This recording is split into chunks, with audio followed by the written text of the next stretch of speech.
High বন্ধুরা, আজকে আমি ভিন্ডি তরকারি করব।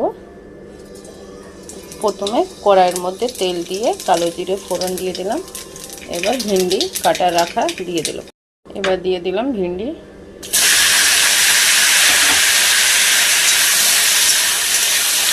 এবার দিয়ে দেব নুন